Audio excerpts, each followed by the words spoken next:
Everyone. Good to be here, and we'll just get right into things. So this is a discussion.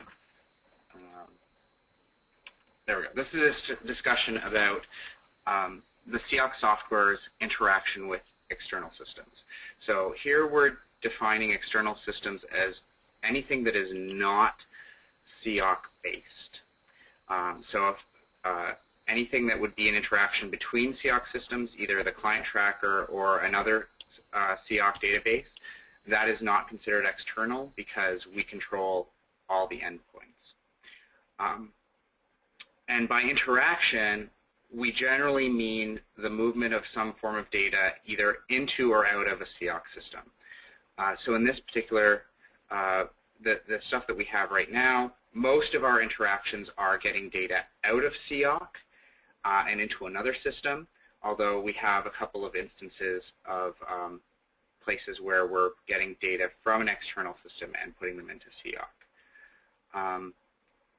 There is one system that is standardized and available to all members, which we're going to be talking about first, and then there is also several members have their own custom methods to get data either into or out of CIOC in order to do regular movements of data from CIOC into another system for the most part. And again, there's one that we have where we have a custom system for getting into data into CIOC. So I'm just going to have a quick check to see if we have any questions here on that so far.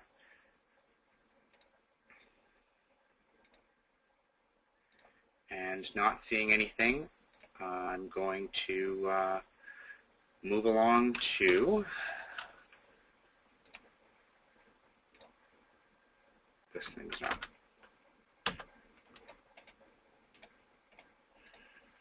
Okay, so we have a built-in method of interaction, which we're calling the org search method, mostly because what it does is allows you to perform a search for organizations and push that information from CIOC into another system. We don't generally publicize it. We haven't generally publicized it thus far because it doesn't fit into our fee models. Our fee models are based on the views that you're getting in your CIOC system, and this provides the possibility for those views to happen directly in an external system. So in its current incarnation, what it does is allows you to pass a query string, which is if you do a regular CIOC search, I'm going to search for fund records. We get a bunch of things at the top here. So we have a special URL that you pass these particular parameters to, and you can construct that with a regular advanced search or what have you, and use that as the basis of your search. And most, if not all, of the terms, I believe, are search terms, search parameters, I believe, are available. I would have to confirm that, and if they're not, they can potentially be added. And then it returns similar information to what you would see in your search results, although instead of being formatted as an HTML page, it's formatted in a format that's known as JSON, which is JavaScript Object Notation. We're using JSON because it's a well-known and and easily parsable, easily usable, consumable data format. We could have used XML, but the person who asked for the feature, the JSON was fine for them, and it was simple for us to produce. And again, we're just allowing the search results to be pushed into another site, and at the moment, those sites that are consuming the output of this particular URL are linking back to the original CIOC site for the record details.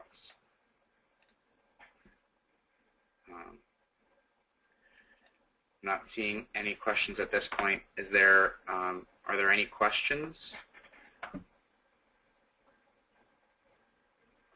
Okay, moving on. So custom interactions are methods of getting data in or out that have been asked for or commissioned by a particular member. Those members have paid for the programming time to have that happen, and they're generally there to provide a stable interface for regular automated updates to or from an external system. So this is an advantage over, for instance, the CIOC sharing format because it allows for a more stable interface. The CIOC sharing format changes with almost every release we do. The changes are normally relatively minor in that we add some things with the new fields that have come in. A couple of cases where we've had major changes to the data structure, which you'd be familiar with from the last session, was about changes to the data structure. As the data structure has changed, those formats have changed. And if you look at the other export formats that we have, we have several formats, CSV being some of the newest, but also having the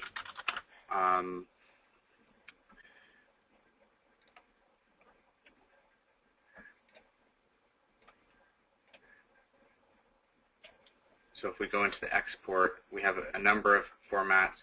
The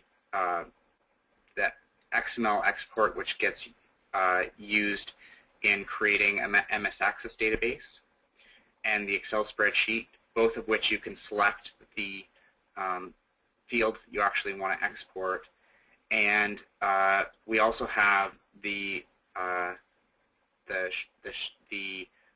MS Access export version 1 and the Eddie-based export.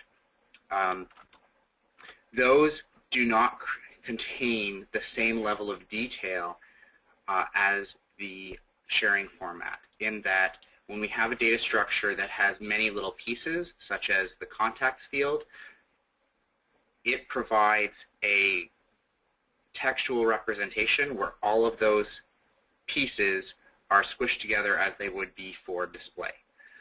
And the other thing that those export methods do not provide is a method of automation, meaning that they require human intervention. So are there any questions on those existing interactions?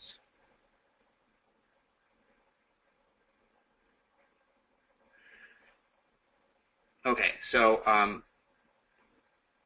now just before we move on to possible changes, I want to make sure that everyone understands the interactions that we already have and why and how you would use them.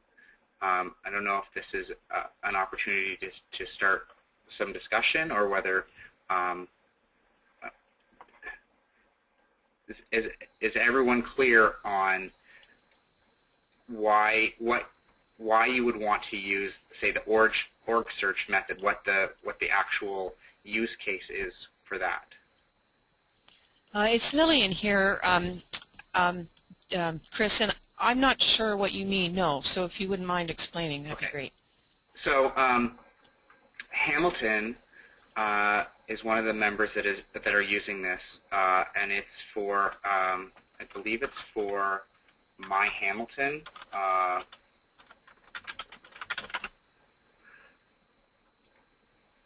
So one of the things that they do here, and I don't know if there's someone from Hamilton on the call who's maybe even more familiar with this situation than I am, because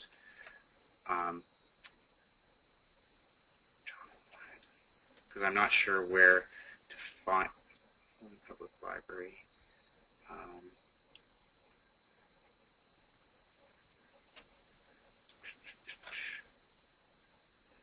About Hamilton. So what they do is, my understanding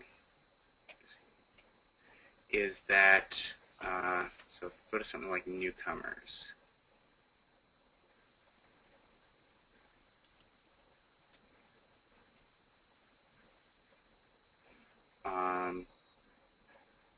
They have an ability to search on this website, and I believe that they have several lists of where they do based on publication code, where they have a list of records that is produced directly from CIOC. And so they render it directly in their own page, in that they have a bunch of data, and much the same way that when we were rendering our search results, we convert the raw data into a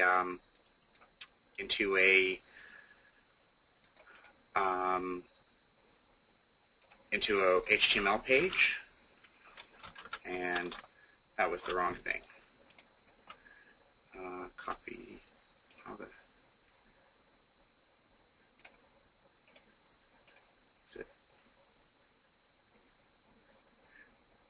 Doesn't. Okay. So I've got. I'll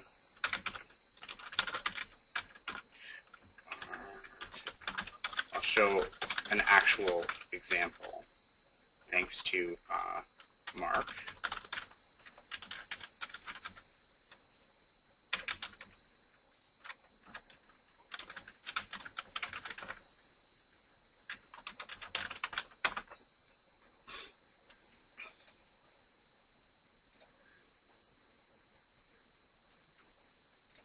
Okay.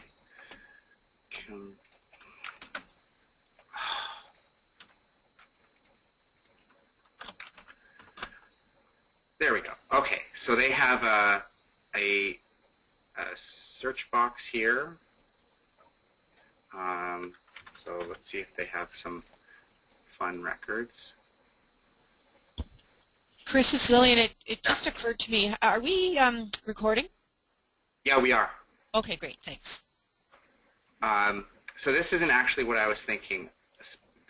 This isn't actually what I was thinking of. In this case, which is potentially another use case, they have embedded a search function in a page, and the search results get actually generated directly on, and I'm showing things that I shouldn't be showing there, directly on the Inform Hamilton site. So these search results are actually happening on a CIOC site. There was another project that was, I think, I don't know if they were doing it in, there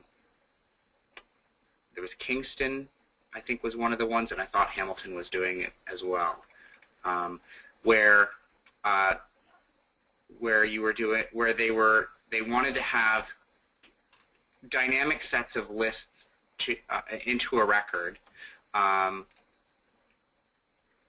and those lists of records would show up directly in the page. So this is on their website directly, the myhamilton.ca, and they would show some portion of the search result formatted in whatever way they want. You know, we format our search results in a tabular way, like if I do this search, we have the organization name located in the description. You know, there's a possibility that if you're using this thing, you could do something like the organization name in, you know, comes first in a big header, and then the located in could happen underneath, and then description could happen underneath that, and then you would have another thing. So the results could potentially be formatted differently. They're going to be existing in an external site, but the search would actually get performed by the CIOC servers. The data would be passed to this other site, and then the other site would be responsible for formatting that data for display. So we'll see if we can make this more clear by moving on to other possible changes. Obviously, I said that we have formats other than JSON, but some of the other things that we might want to push into another site include publications and headings. So rather than having a static list of records based on already known publications or headings, you could potentially push that list of publications or headings into the other site. Same with checklist values. If you want to, and if you want to tie those things together, the possibility of, instead of copying the search page into this other site, you could also have this site pull in the information to be able to do a full search page directly from CIOC. So then if something happens where we change some of the information that's in the search page, you create, update the configuration such that it has another thing that it's searching against, or you change the communities that you're working against. If you have a quick list, the values in the quick list change, something like that. It just happens. It gets pushed to the other site automatically.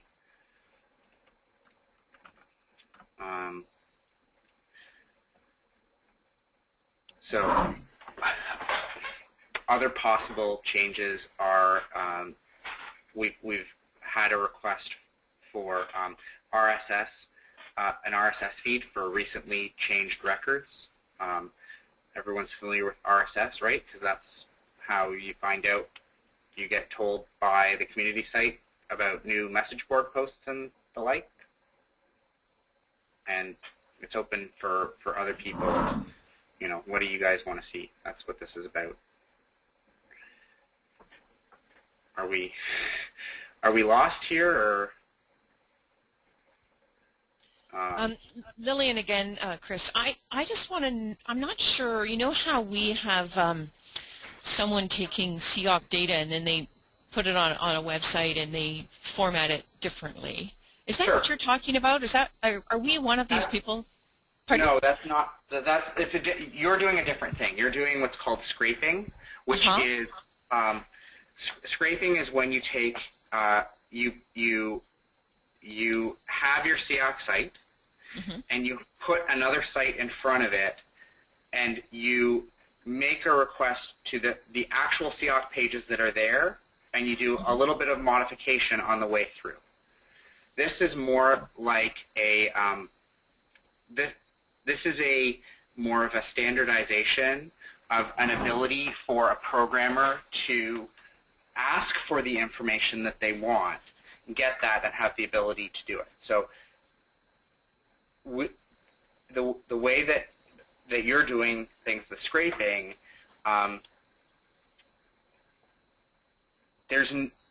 you're subject to whatever changes happen in the software, you have to react to, as opposed to if we have a special API for doing that, then so an API is a application programming interface. So if we have a specific method of getting the data out for you to put on another site explicitly, then that's possible. Now, so that would be better. But there's a distinction here in that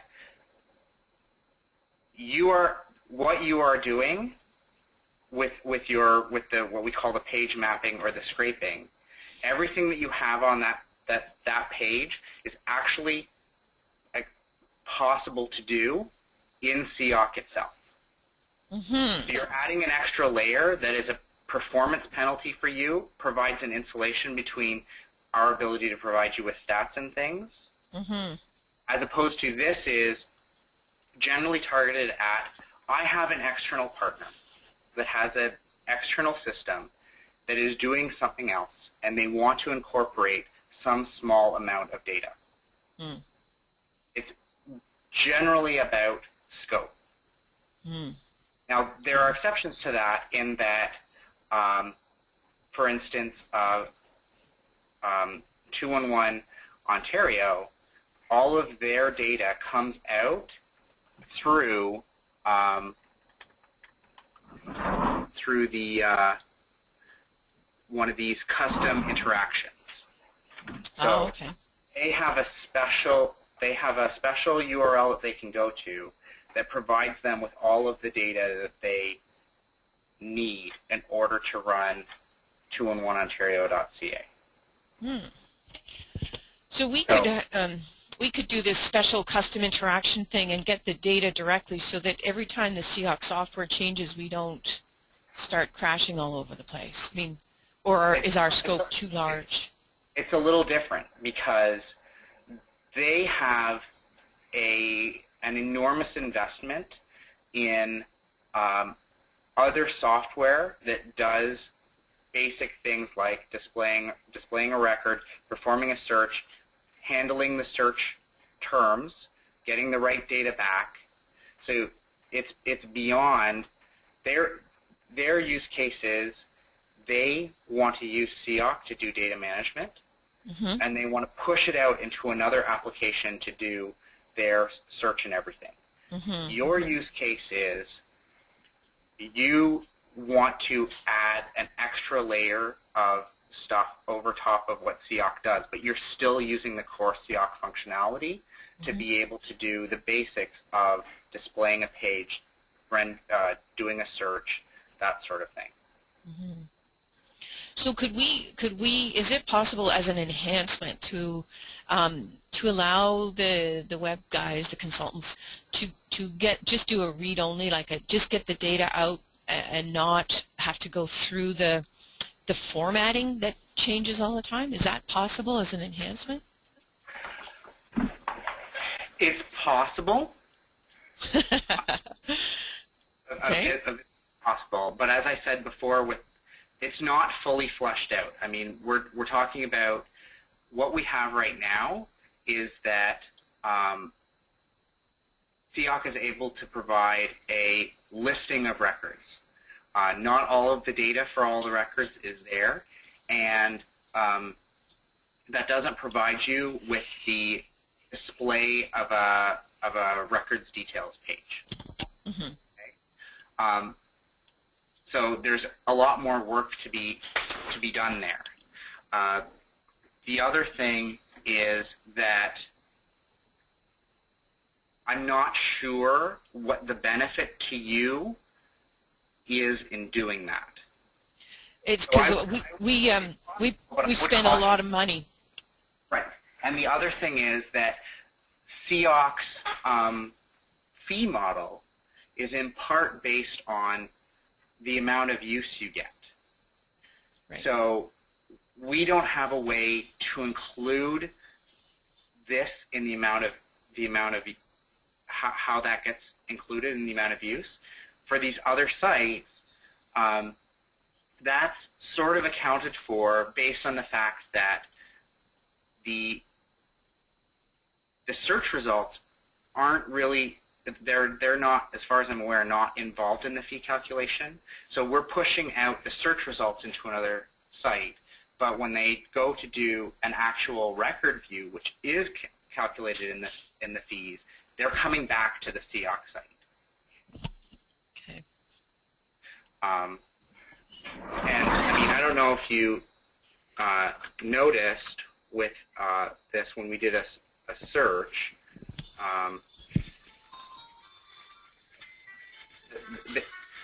Right, they're trying to be.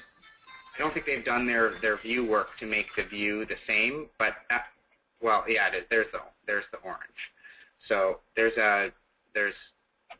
this particular section is a different color, and I don't know if they've done the work to make it the same color, but fundamentally the style is supposed to be the same.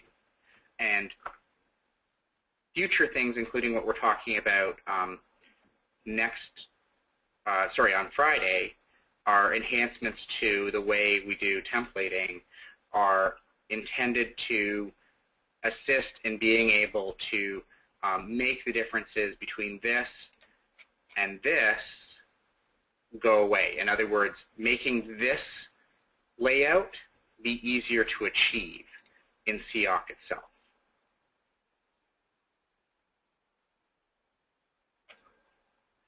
So I don't know if that's clear, or lost my questions. Here we go, questions. Okay, here we go.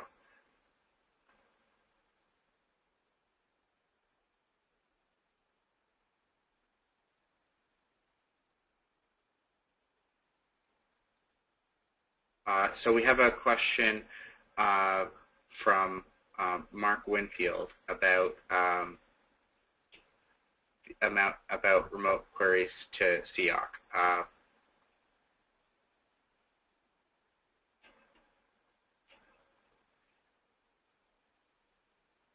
So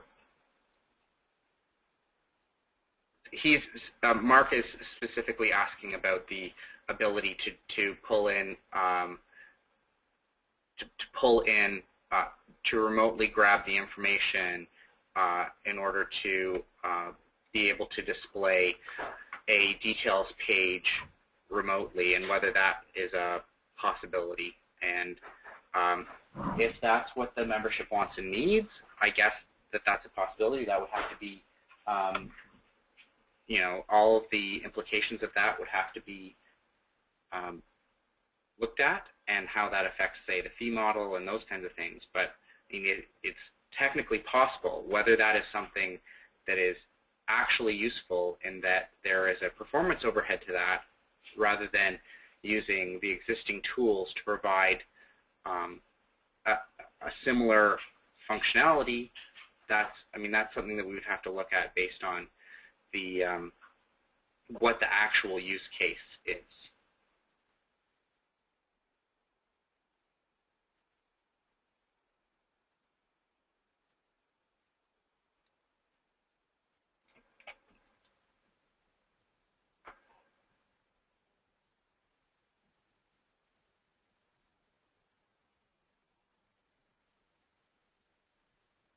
Okay, I don't know if we want to open it up to discussion. How many people are actually on the here? I don't know if there's anyone who wants to say anything. Maybe we should open this up to discussion. Yeah. Yeah, sure. Laura, can you open it up? Here we go. People on the mics are unmuted. It looks like Victoria might not be, because I'm not sure, Victoria, if you put your audio pin in. If you can put your audio pin in, then we can probably unmute you. But in the meantime, you can certainly raise your hand or you know, like do the question. So yeah, so we're unmuted though otherwise.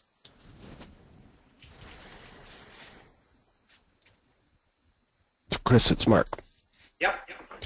Is this whole thing, you know, sort of tied to fees and tied to making the data sort of too available, so that fee structure would kind of be degraded here? I don't know that I can answer questions about the fee structure, because I'm not all that familiar with it. From a technical standpoint, there are often better technical solutions. A lot of people are very enamored with the idea that that we should allow large amounts of remote calls. But the thing with that is that there's an enormous overhead to that, which maybe most people don't understand. And the other thing is, most people probably don't understand what goes into the amount of reliability that CIOC provides. So if what you want to do is get your data out of CIOC, it's your data. CIOC can't stop you from getting your data out. And if what you want to do is to have CIOC hold your data and to make API calls, then, and that is generally what the membership wants, and that's what they prioritize, I'm sure that CIOC will do what they can to make that a possibility. But fees and costs will have to reflect that, because it changes the services that we're providing, and in many cases, like take the screen that Chris has up right now where we're sending a huge amount of data with the search results, just as an example. A page like that, if it had a large number of records, could be megs big. Like one page that's multiple megabytes big. And imagine that being requested by hundreds or thousands or tens of thousands of users. And you can see that quickly it would be overwhelming our bandwidth and our services. And so in order to do that, it's not as simple as, you know, wouldn't this be nice?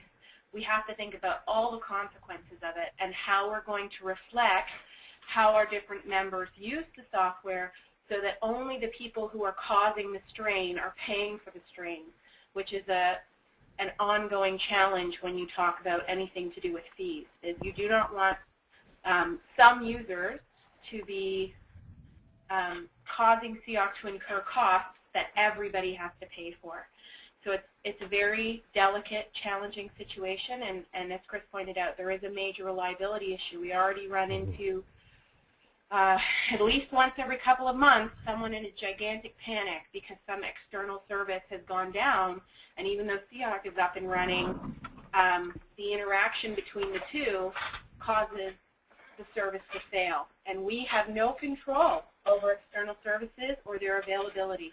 And so we can't give any kind of availability or reliability guarantee when you choose to run a service externally. I guess part of, I think, what Mike is after, or at least talking about here, is that there's a lot of clients out there, for those of us that do view work or view leasing, that want to try and integrate some of this into their own site rather than having to hop over to CIOC. I mean, is an API or this kind of thing the only way to do that? That is the way to do it without going insane. If you try and I'm sure Lillian can attest to the challenges involved with trying to do other methods. Page scraping, yeah.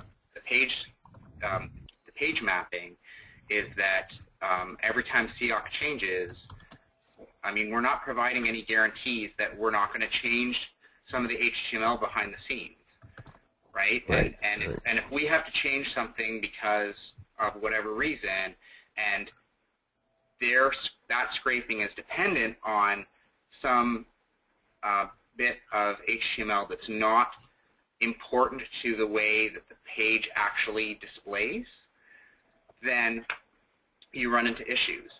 The other problems that we've seen in things like the page mapping, which the external site would have to, if there was an API, the external site would have to handle, revolve around things like we add the ability to do map results. Because this isn't a CIOC site, I get map results, it just works. If I scrape the page and put it into another page, well, is it going to work? Not without significant modification. Right. And you run into even deeper problems when you get into things like volunteer profiles. That simply can't work in a page map site.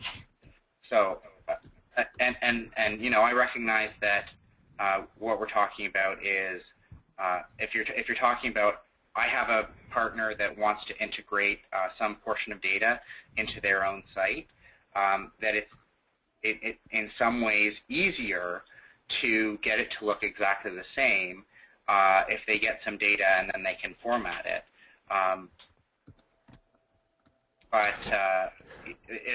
There's also other issues involved too. Do they then lose the ability to have the, if I go into an actual record, oh, I got to close this. If I go into an actual record and it has this one doesn't have isn't mapped, or we don't have maps turned on in here. So let's pretend for a second that it had mapping turned on, which it doesn't look like it does. Are they going to then do the effort to have the map show up on their thing? If we look at all the enhancements that people want for this release, and any of those that apply to, say, the details page or the search results page, how will those get exposed to an external site.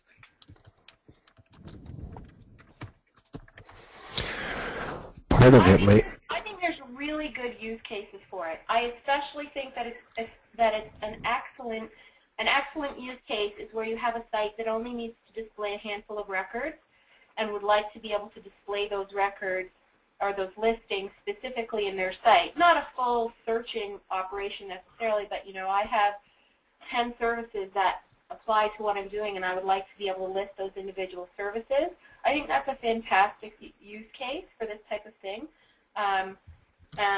And there are other good use cases. It's just, you know, there are consequences around it. Everyone who uses it has to understand the benefits and the negatives. And one of the negatives, I'm sorry I joined late, I don't know if Chris has talked about, one of the negatives is we do some traffic control on our sites in that we block spammers, we monitor traffic, we exclude search engines from your usage statistics for the purposes of fees. There are lots of things that we do based on being the direct you know, provider of the service. And for people who use external services, like at the moment page mapping, but it would then apply to this type of service as well, because in the long run, if this is used by our membership, we have to apply our fee model to this as well. Then we have no control over whether you get completely pummeled by a search engine or completely pummeled by a spammer. And in fact, if you got completely pummeled by a spammer and couldn't get it under control yourself, we would have to completely cut off access to your external service in order to ensure that it didn't impact CIOC servers.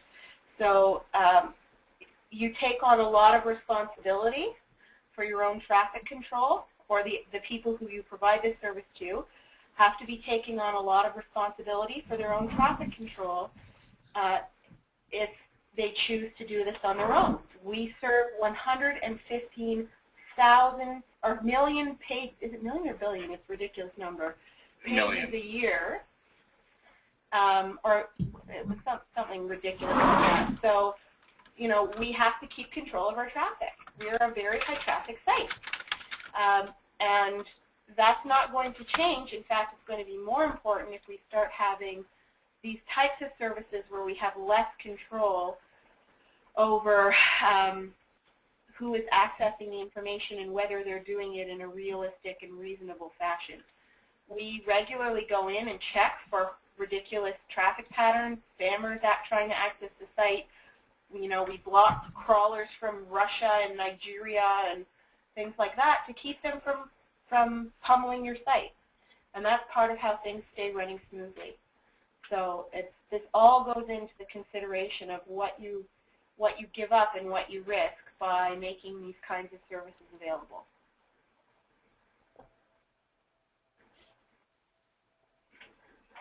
So for February of this year, we served 11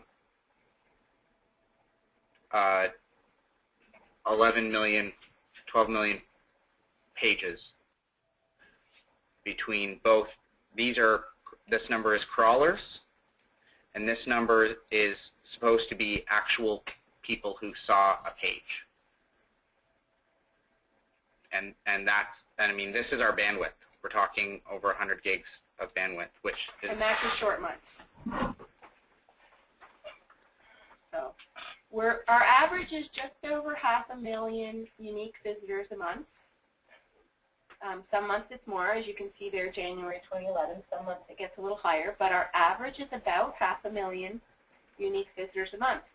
That traffic, if it goes through an external site, whether you have 10,000 people or one search engine crawling 10,000 pages, we won't be able to tell the difference. So your statistics here become less and less relevant when they all have to go through one external service provider. Because all we can tell is that that's one source. We can't tell that it was actually 10,000 different people that made the request because it all happened elsewhere. I think the essence of the request from Mike, at least, and I don't like speaking for him, but I think it's about flexibility. And I mean, if there's some enhancements coming in the way of templating and display of data, they may address some of these issues. I personally would like to see major enhancements in the ability to template, especially on details pages, results pages. I mean, these are things that I don't know whether we're going to be able to address. We're certainly not addressing in the immediate term, but we'll have to discuss how we address them in general. But that's Friday session. Yeah, that's Friday session. It's just that, I mean, the existing display is sort of web version 1, you know what I mean? Like it's all tabular, and I mean, I'm hoping that will kind of take on a more modern web look with the next incarnation. It's just, I mean, that's where the flexibility has to come in. You know, you maybe don't want to display things in a tabular format, or don't want borders around all your information in a square search box, that kind of thing. Like if there's some flexibility around those elements in their display, I think this whole thing about APIs and remote queries will be less of an issue. And so that is a good thing to bring up at Friday's session about where people are feeling let down in terms of the display of pages. But as of the next release, your search page will be basically entirely customizable by you. So that at least is covered. Okay. And you know, the fact of the matter is that search results are fundamentally a tabular data. I mean, I don't know how you get away from tables there, and I mean, I can see that sometimes you would want to highlight certain elements in details, but again, fundamentally, structurally, the details page, the data that's there is a tabular entity. I mean, I'd like to be proven wrong about how to actually format the data in a useful manner that is non-tabular. Well, the volunteer software has a non-tabular display. And I've seen plenty of sites that do a non-tabular display, and that's fine if you're returning a small number of records. If you're returning 8,000 records, it's not so nice. Right, okay. No, I'm just trying to get at the flexibility aspect a bit, because I think that might be partly what's sort of underneath this request from Mike. And I absolutely agree that it would be wonderful to be able to provide some method of saying, okay, for search results, I want to format them this way. But I mean, we also have the possibility of putting any one of, 107 fields or something like that, and unlimited extra fields. So there's a large technical challenge involved with having that and allowing it to be flexible. Mm-hmm. Okay, so thanks. You might get the ability to turn on more templating at the expense of the flexibility in which fields are returned in your search results. Right. Like, I mean, for example, I'm thinking of a couple of cases where I can think of clients, all they wanted at all, the only thing they wanted was a search box. They didn't want anything else on their page except for a single search box like Google, you know, like keyword search. Right. Yep. Currently, that's not possible. Sure it is. Take everything off that search page. Okay, then things have changed. Things have changed slightly, but you can even take the keyword box off. You can basically take everything off. Alrighty, well, obviously you're on top of this one, but and if you want something as simple as a search box, I mean, that's an easy thing to put on another page and then link to, like, have it targeted directly. CIOC, yeah. Right? Like you could put a search box directly in the header, say, and from any page be able to jump directly to search results. Okay. Anyway, I don't want to beat it to death. I think all I was really trying to make the point of is around sort of my feeling anyway that any increase in the flexibility options around display and templating will go a long way to you know, making it easier for members to meet their community needs from clients and things. Right. So that's all I needed to say. Yeah. No. Yep. No problems. Is there anyone else? Any comments on the possible things we could be doing, or a need for accessing your data from an external system that's not being met? I've already voiced mine, right, Jillian, here? Like, yeah. I'm not sure what I need to do now. Like fee structure, I get it. I don't want you guys doing it for nothing. Like, that's stupid, right? I would feed up my web stats if I could do that. I'd love to be able to just do it so that if you've got issues with statistics, traffic, with fee structure, that we could fix that as long as we could get the data so that our systems weren't constantly crashing. Because every time we do that, our developer charges us money to go and try to fix it, you know, every time a CIOC change is happening. I just like to figure out what we could do, and I just don't know enough about what to ask for or what to offer, you know, for these enhancements. So I mean, I would turn the question back to you and say, what is CIOC missing that makes it so that you feel that you need to not use CIOC directly, but instead go through this extra step in getting the information displayed to the people who are using your site? I hear you, and that's a big high-level ED thing that unfortunately I'm not. That decision's kind of been made for me. I'm just trying to make it work for the developers and not charge us a million things. They do lots of stuff other than just the CIOC part. Yeah, you know, they do a website and all these other features and all these other things, and then the CIOC is sort of part of it. Right. I think Chris's point, though, is that for the portion that is currently redisplaying CIOC, for that part of that work, it may be that with relatively small changes to CIOC, you could just use CIOC. And the advantage of doing that is that when those new enhancements happen, instead of them driving you insane, right, you can actually use the new features, right? Yeah, and yeah. Here we've got volunteer profiles. You'll never be able to use it in the model you're in. Never. Right. Right. It will never work. If we take mapping, the work involved in having to make mapping work successfully is quite expensive, and I could go on, and as we add Client Tracker, you can't use Client Tracker against the site your public site. You would have to use it against the back-end site. Right. So, you know, and again, you have to figure that out for yourself, but the cost that you incur, it's not just a financial cost because you're not able to access those changes. It's not only those changes cause you a headache because it costs you money to code, it's that you don't get to use those changes.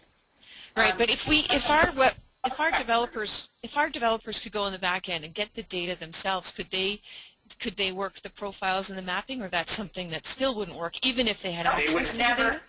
They can't do the profiles. The profiles are all, it's an exchange of information, so that will never work.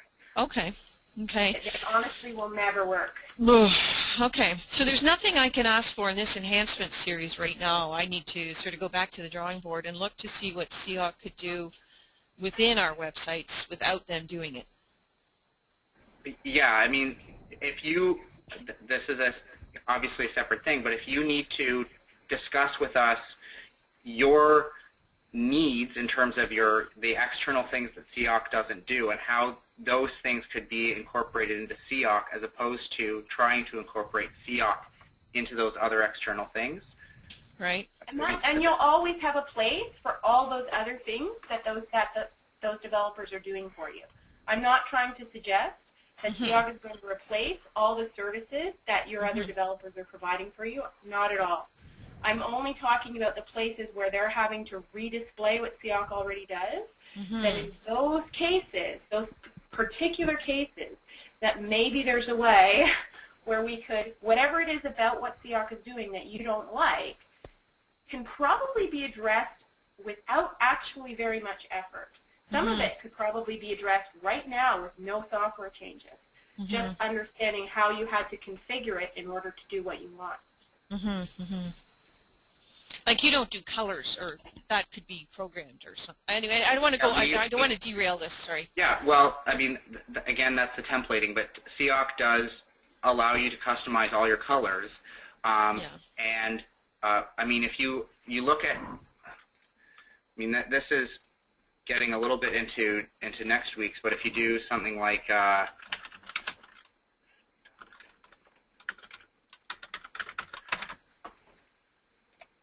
okay, so that is a basic, that is a custom CIOC header and footer. It's running directly in CIOC, but it's obviously very different from something like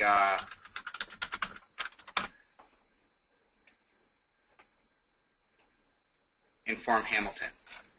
Right. If you go to, can you go to childcare in Simcoe County, all one word, .ca, in Simcoe County? Oh, county as needs a T. Oh, yeah. Oh, county. This is just a minor thing, and again, I'm sorry if I'm derailing this, but you see they've got, oh, it's not looking, oh, there. Yeah, that was because JavaScript was turned off. That's the challenge that you get when you require JavaScript. So you see, they just moved it around a bit, and they made tabs because that's what my ED wanted, you know. So there's a browse page. That's in the next release of CIOC, which I'm sure Chris will show you right now. Go ahead. What is it? If anybody else wants to ask or say something, please. Yeah, there's one more question, which I'll come to in a second. That's from Victoria.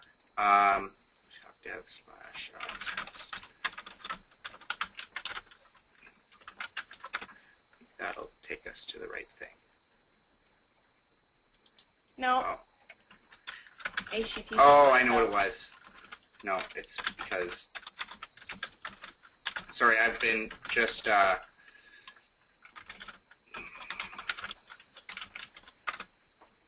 I've been fiddling with things.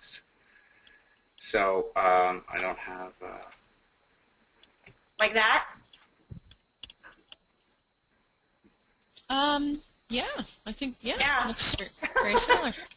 That's a sample of the new templating, so that's actually going to be one of the built-in search templates that you're going to be able to use as of the next release.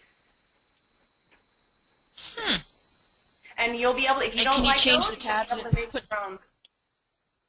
And the tabs will be configurable based on whatever you've chosen to include in your search form. So the things that used to happen one after another, you will actually be able to, and we have to, this is in progress, but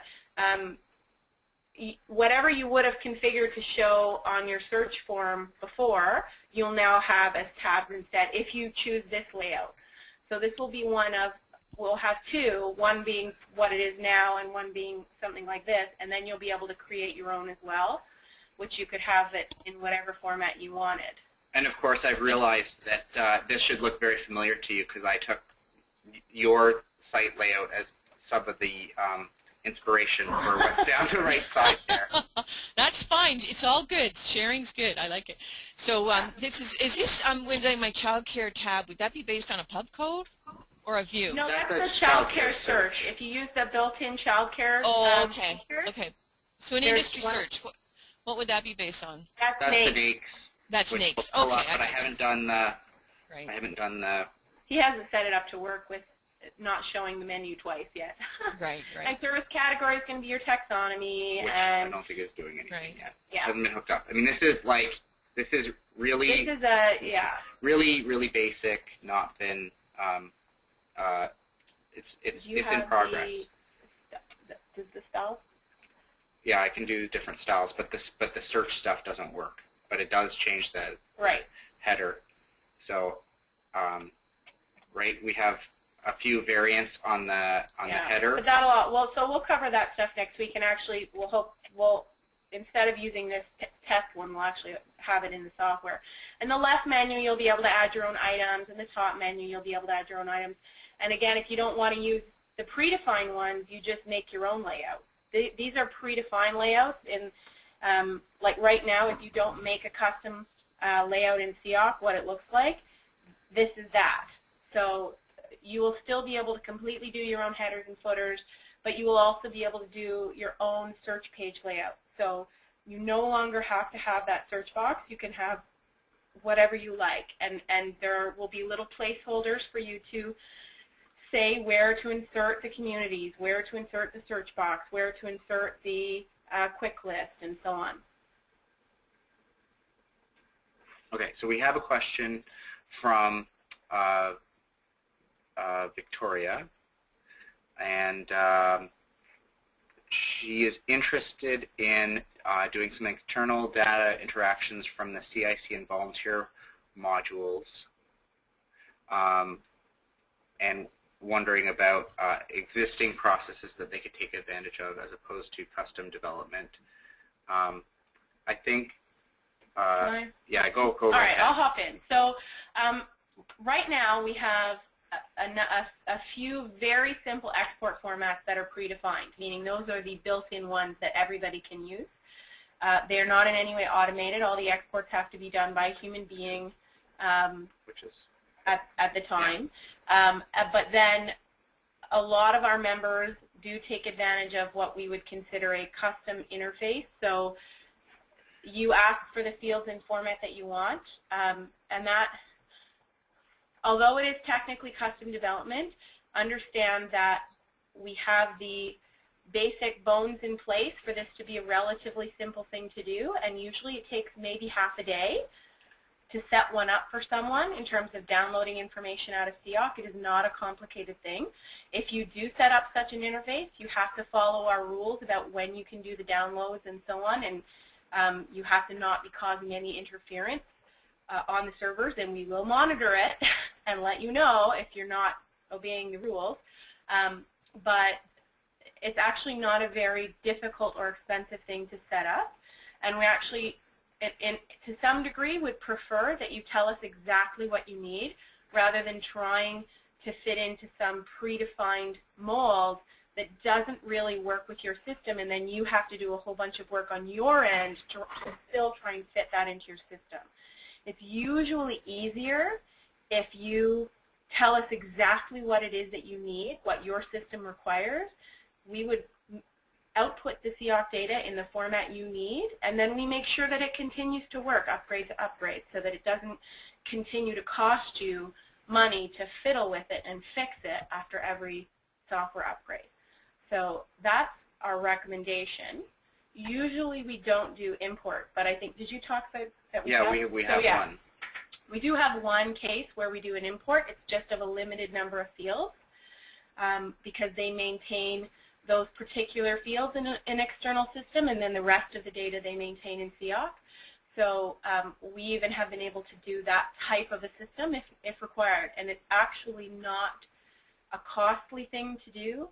And as I say, it's better, in my opinion, to get exactly what you need rather than you having to hop through additional hoops at your end to try and fit CIOC structure into your structure, instead of just saying this is what we need and us putting together an interface for you that works. So that's my 2 cents. The other thing that I haven't put on the possible enhancements, and I don't know if that was covered. Do we already do an export? Mm-hmm. We already did export. So if your data needs fall into any of the existing export formats, one possible way of doing a scheduled would be to be able to have a scheduled interaction to be able to get one of those existing export formats in a specific profile. Yeah, and that's one of the things that we talked about in terms of basic import-export enhancements of our predefined formats. So if you do fit one of those, as Chris is saying, one of those formats that is our official format that that everybody has access to just from the regular software, we have certainly discussed enhancements to make those kinds of processes more automated. But if you're trying to get it into a completely different system that structures data in a different way, then by far your best option is to discuss with us something custom, because it usually takes really a very small amount of time in the grand scheme of things, half a day. I think the worst has been maybe a day. Yeah, and the ongoing maintenance of that is trivial. Yeah, almost nothing. It's to the point that we don't actually, at this point, we've never charged anyone for updating their interfaces once they're in place, because usually the updates are so minor, it takes 2 minutes. It would take us more time to bill you for the time than it would actually take to do the change. So it's definitely, if that's a need that you have, it's something that you're best to bring up with us offline, and we would work with you to set that up. It's not a complex thing to do.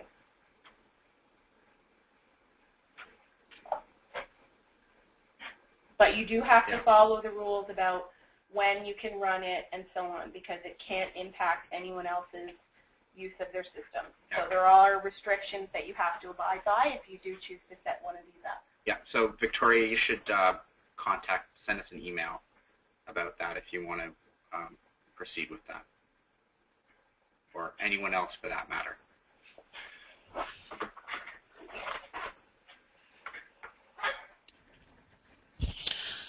Okay, it's Lillian here again. So I think we're all in a good position to say thank you. And if you have any thoughts about this session, or in fact any other session, please let either Kate and Chris know, or Liz Gallagher, who's the chair or the lead of the redevelopment committee, because any enhancements or requests for enhancements need to get to Kate and Chris. Now, I think you guys are thinking by the end of March or so we need to get those in. Is that right, Kate? I would certainly hope people would aim for the end of the March. So most of the sessions will be completed at the end of March. There's going to be at least 2 further sessions that will likely happen in early April, one on multi-member databases and one on quality tools. So there still is a little bit of wiggle room there for information after. And honestly, we always accept your feedback and enhancements requests. So please don't ever think there is an absolute deadline on giving feedback. You can give feedback at any time. But if you don't promptly, it may not be available when we go to post the list for people to prioritize. So that's why you should try and get it in quickly. But if you don't, please don't feel that you're too late to give us feedback. Good. Okay. That's great. Okay. Well, thank you much. Sorry, Chris? To just let everyone know, in case they missed, there was a message board post on it, I think, that the recordings that we have taken here are now up on the CIOC.info site, and we'll make sure that there's a link to that on the community site. There is a link. In the same place as the PowerPoint. In this, right, that's where I remember seeing it. So if you go into where the PowerPoints are for this on the community site, you'll find the link to the videos. They're just all dumped in a folder there, so we haven't done anything to curate them other than that. We don't have number 1 or 2. I don't think that they were recorded, but we do have one that is not there that was recorded by Laura, and we'll be working with her to make sure that that one gets up there. So as far as I'm aware, that one was recorded. I think it was number 6, and we'll get that one up as soon as we can, and I'll put this one up as soon as it's available to go up as well. Brilliant. Thank you. Yeah, I meant to actually mention that about the recordings, because you can look at the recordings and that might give you some more ideas. So again, okay, thank you very much, Chris and Kate, and cheerio, everyone. Thanks.